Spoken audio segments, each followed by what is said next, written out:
নমস্কার, পারমিতার একদিন ব্লগে আপনাদের আবার স্বাগত। আজকের ভিডিওটা আমি সেনকো গোল্ডের সামনে থেকেই শুরু করছি। এই যে সেনকো গোল্ড বা আমাদের গাড়ির পেছনে লাগানো WB ওয়েস্ট বেঙ্গলের এই যে ব্যাপারগুলো, এগুলো না বাইরে থাকলে কিরম নস্টালজিয়ার মতো কাজ করে, মানে কলকাতায় না থেকেও কলকাতার কথা মনে করিয়ে দেয়।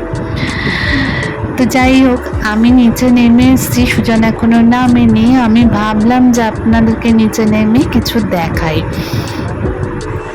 তো আমি একটা ওভারব্রিজের ওপর থেকে আপনাদের মেট্রো লাইনটা দেখাবার চেষ্টা করছি। জানি না কতটা পারছি, কিন্তু তাও আপনারা দেখুন। মুম্বাইতে এখনও মেট্রো লাইন মানে ইনকমপ্লিট যেটা বলে, তৈরি হচ্ছে, জোর কদমে কাজ চলছে। আর এই যে ওভারব্রিজ, একটার উপরে আরেকটা ওভারব্রিজ, মানে কতগুলো ওভারব্রিজ যে লাগে এখানে ওই জ্যাম বন্ধ করতে। ট্রাফিক বলে এখানে, ট্রাফিক বন্ধ করতে আসলে লোক বেশি হওয়ার যা সমস্যা।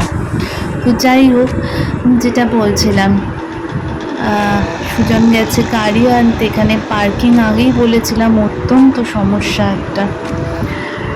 তো মুম্বাইতে এই অটো যে দেখছেন, এই অটোই হচ্ছে আপনার যাতায়াতের জন্য এই রাস্তার লাইফ লাইন। মানে মুম্বাইয়ের যাতায়াতের লাইফ লাইন যদি রেল হয়, তাহলে রোডের লাইফ লাইন অটো। আপনি যেখানেই যাবেন আপনাকে এই অটোর ভরসা করতেই হবে।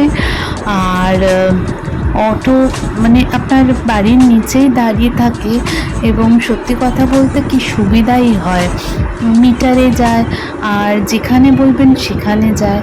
সর্বোপরি হচ্ছে আপনি একাই যান বা আপনার ফ্যামিলি নিয়ে যান, মিটারে যা হবে তাই দিয়ে দেবেন। আমার মনে হয় সাশ্রয়ী হয়। তো এই কথা বলতে বলতে আমরা মোটামুটি আমাদের বাসস্থানের দিকে ঢুকে গেছি, সোসাইটির দিকে। এবার টার্ন নেব। আসার সময় খুব একটা জ্যাম পেলাম না।